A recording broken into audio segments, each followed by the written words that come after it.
Martha Green began her morning like any other, until the day that changed everything. The moment she stepped out of her car, her eyes locked with a bobcat lingering at the edge of the parking lot. Something in its restless, tense movements made Martha freeze. But it was what she did next that left everyone truly stunned. She led a wild predator straight through the front doors of the center-past colleagues, standing frozen in the doorway, down the sterile white hallways where the presence of such a creature had never belonged. Why would a seasoned wildlife expert risk everything to bring a dangerous predator inside? And what could possibly drive a bobcat to defy every survival instinct only to quietly follow in a human's footsteps? What happened next would leave an entire building full of experts speechless and forever change the way they thought about the fragile yet unbreakable bond between humans and the wild. If you're an animal lover like me, don't forget to hit like and subscribe if you haven't already, and turn on the notification bell so you won't miss any of our news stories. That morning, a thin veil of mist still clung to the low ridges outside Flagstaff, Arizona, as Martha Green steered her weathered Jeep Cherokee into the gravel lot of the High Ridge Wildlife Rehabilitation Center. At 64, with nearly 2 decades devoted to the center, Martha thought she had grown accustomed to every mountain sunrise. And yet, on that early October morning, she still found herself holding her breath. The first light of day, golden and warm, filtered through the branches of red maples just beginning to shed, flooding the yard in a brilliance that stole her heart. The high desert air was crisp, carrying the sweet resin of pine and the earthy fragrance left behind by the night's dampness. That Tuesday, Martha had arrived earlier than usual. All night she had tossed and turned, restless, haunted by a premonition she couldn't quite name, a vague but powerful sense that refused to let her sleep. Security footage had captured their cautious steps, creeping along in silence before curling up together behind a stack of cardboard boxes, right where the morning crew eventually discovered them. They were only about 12 weeks old, yet their condition was far from ordinary. Round bellies, fur sleek as silk, eyes glowing a vivid amber gold. That should have been Martha's first warning sign. A wild lynx mother would never abandon kittens as healthy as these. And yet, in that moment, with 2 tiny bodies trembling, their faint cries echoing in the dark corner of the shed, the team had agreed on only one thing: secure the kittens first. The questions could wait. As Martha stepped out of her car, stretching after the 40-minute drive from her cabin in the woods, she immediately caught movement near the row of dumpsters at the edge of the lot.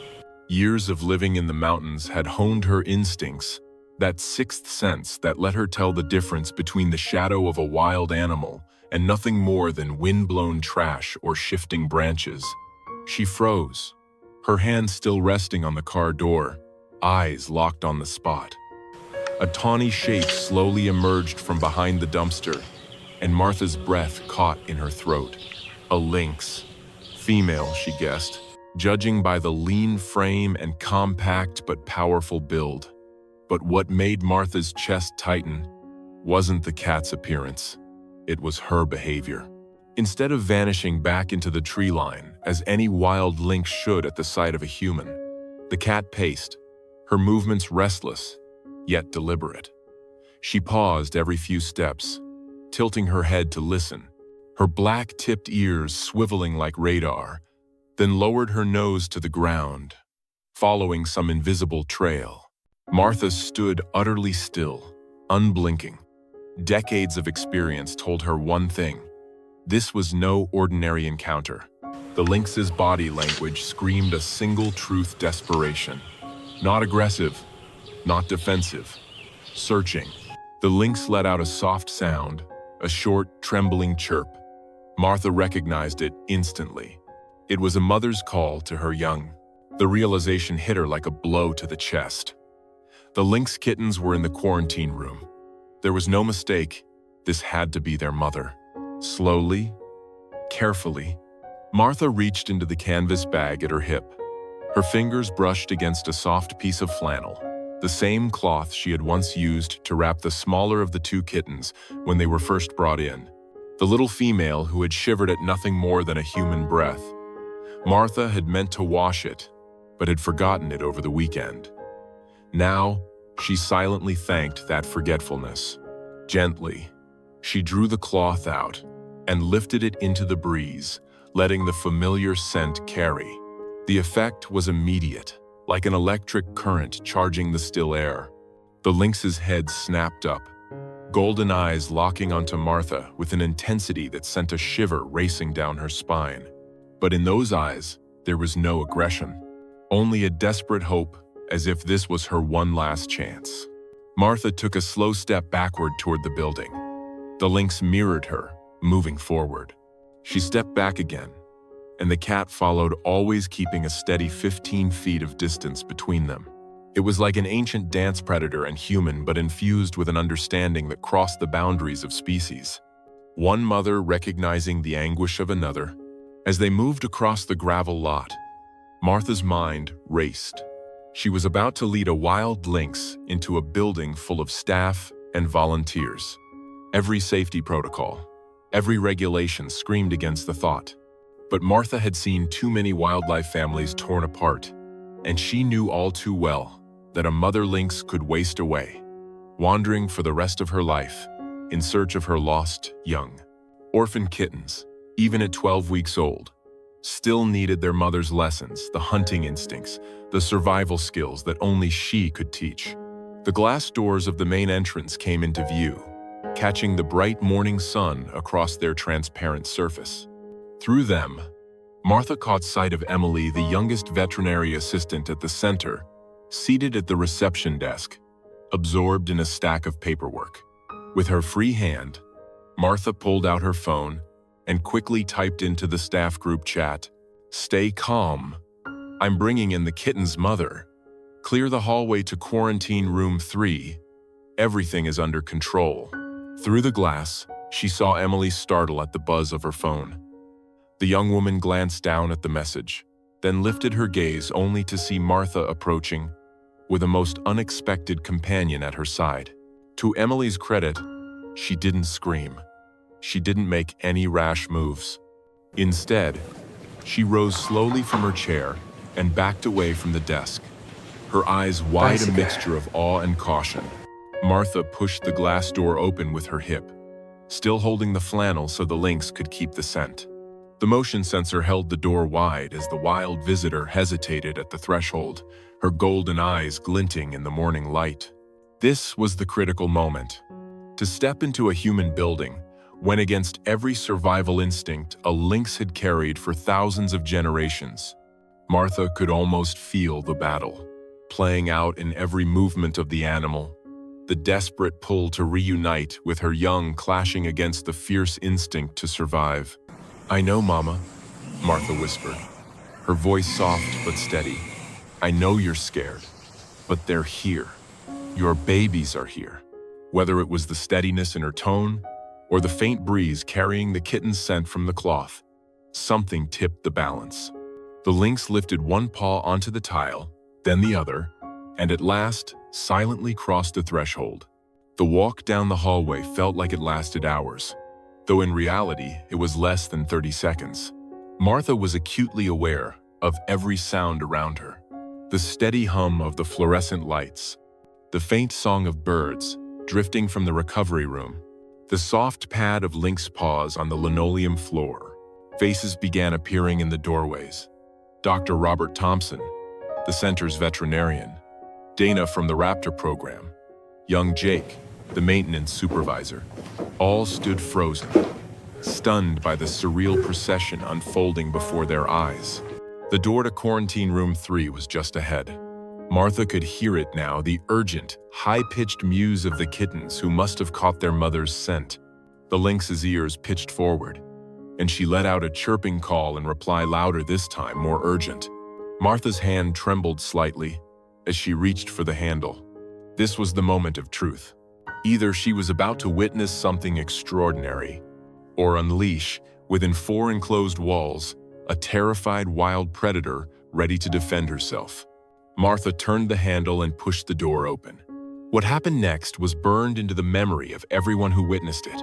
Whether in person or later on, the security footage replayed dozens of times in the days that followed. The two lynx kittens, who had been pressed against the far wall of their enclosure, suddenly bolted forward. Their tiny cries rose into a crescendo, sounding almost like the sobs of human children. The mother lynx released a sound Martha had never heard before, part low purr, part strangled whimper, before bounding toward them.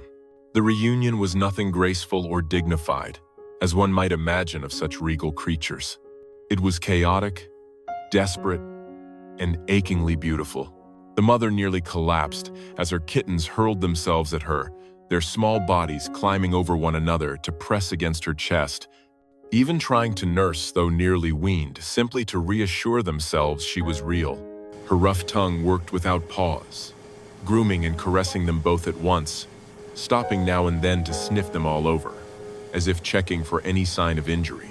Martha instinctively wiped the tears streaming down her cheeks, and she wasn't the only one. Dr. Thompson appeared in the doorway, the gruff 68-year-old veterinarian who had seen nearly everything in his 40-year career, and yet now his eyes were unmistakably red. Emily was openly crying, holding her phone up to capture every moment. Even Jake, just 22 and usually more interested in fixing generators than observing animal behavior, stood frozen, his gaze locked on the scene before him. "Well," Dr. Thompson said, his voice rough and edged with emotion, "I suppose we all know what needs to be done." Martha gave a quiet nod. There was only one right choice, and everyone in that room knew it. The rest of the morning became a master class in controlled chaos. While the Lynx family remained together in the quarantine room, the staff scrambled to prepare for an immediate release back into the wild. Dr. Thompson performed quick health checks on all three cats. The mother was thin but strong, stressed, but uninjured. The kittens were thriving, full of energy, every movement showing they were ready for the mountains once more. Martha immediately contacted the state wildlife department, rushing to complete the necessary paperwork for the earliest possible release. Meanwhile, Jake and his crew prepared a large transport carrier, lining it with fresh bedding and the same flannel cloth that had, by chance, become the bridge that reunited the family. The question of where to release them quickly sparked a brief debate. The old storage shed where the kittens had been found sat near a Forest Service road, about 2.5 miles up the mountainside from the center. Martha recalled the security footage, showing the kittens slipping in from the north side, which likely meant they had come down from the ridge above. Prime lynx territory, rich with deer and rabbits, with cool streams running year-round. It was probably where their mother had been hunting when the little ones lost their way. At this age, kittens are just starting to explore, Dr. Thompson mused, his eyes fixed on the topographical map spread across his desk. But they don't usually go far. Something must have spooked them or thrown them off. Maybe that thunderstorm we had Thursday night. By noon, everything was ready. Loading the lynx family into the carrier proved easier than anyone expected. The mother, exhausted from 3 days of searching, seemed to understand these people were not a threat. As long as she could see and smell her kittens, she remained astonishingly calm. The convoy up the mountain that afternoon was larger than strictly necessary.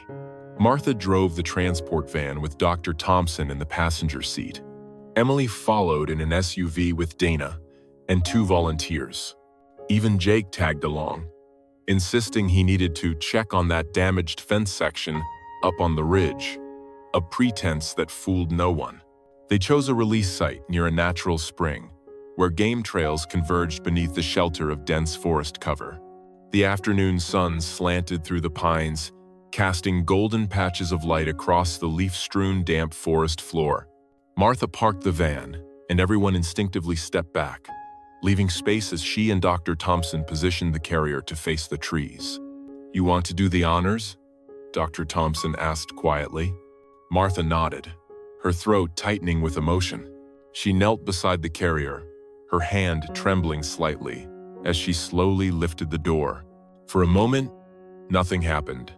Then the mother lynx stepped out, cautious in every movement, but showing no trace of panic. She advanced a few paces, then turned back, letting out a soft chirp. Her two kittens tumbled out after her, pressing close against her legs as if afraid to be left behind. At the edge of the clearing, the mother paused and looked back. Her golden eyes met Martha's, and in that fleeting instant, Martha swore she saw something there. Not gratitude, wild creatures don't think that way, but perhaps an acknowledgement.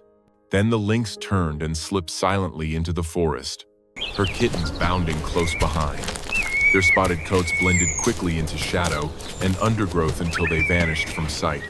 The group stood in silence for a long time after the lynx family disappeared into the trees. At last, Emily spoke, her voice soft with wonder. "Do you think they'll be okay?" Dr. Thompson, ever the pragmatist, gave a slow nod. "The mother's hunting instincts are intact. The kittens are healthy, at just the right age to learn. They've got as good a chance as any wild family out there." As the team packed up the carrier and prepared for the drive back down the mountain, Martha cast one last glance toward the forest, the place where the lynx family had melted into the shadows and the fading light. The wind rustled through the pines, carrying the scent of autumn from the wild. Somewhere out there, a mother was teaching her young how to hunt, how to climb, how to survive. The natural order had been restored. At the center, word of the morning's events spread quickly. The security footage was already being edited into a video, one that would soon circulate widely, raising awareness about wildlife rehabilitation and the importance of keeping wild families together. But for Martha, the impact was far more personal. That evening, as she sat on the porch of her cabin, watching the sunset slowly swallow the distant mountains, she thought about the look in the mother lynx's eyes. It was a gaze filled with unshakable resolve, a fierce determination to find her young. That moment reminded Martha why she had devoted her life to this work. Not for the viral videos or the heartwarming stories, though those certainly helped the center gain support, but for moments like this, when human compassion and understanding could make a small, meaningful difference in the vast, intricate tapestry of the wild. The next morning, Martha arrived at the center at her usual time. The parking lot was quiet, the dumpster corner empty except for a few bold ravens pecking at something invisible. As she walked toward the building, Martha noticed tracks pressed into the soft earth near the forest's edge, the distinctive round prints of a lynx. Behind them trailed two smaller sets of prints. All of them pointed north, back up the mountain, heading home. Martha allowed herself a small smile, then stepped inside to begin another day. She carried with her the memory of golden eyes, the sound of kittens crying for their mother, and the quiet conviction that sometimes, just sometimes, everything unfolds exactly as nature intended. The High Ridge Wildlife Rescue Center will go on to help hundreds more creatures in the years to come. But the story of the lynx mother who stepped inside a building to reclaim her young will become legend. A story passed down to new volunteers, spoken of at conservation conferences, and whispered in the break room whenever someone needs a reminder that their work truly matters. And sometimes, on quiet mornings when the mountain slopes are still draped in mist, Martha will find lynx tracks near the center and wonder if they belong to the same family now grown strong in their forest home, wild and free, just as they were meant to be. She will never know for certain, but Martha chooses to believe it's true, because in wildlife rescue, as in life, faith and hope can matter as much as numbers and rules. That day, the lynx mother taught them all a lesson, that a mother's bond transcends every boundary of species. That trust can bloom in the most unexpected moments, and that sometimes the bravest thing you can do is to follow your instincts, even if they lead you straight through the doorway of the human world.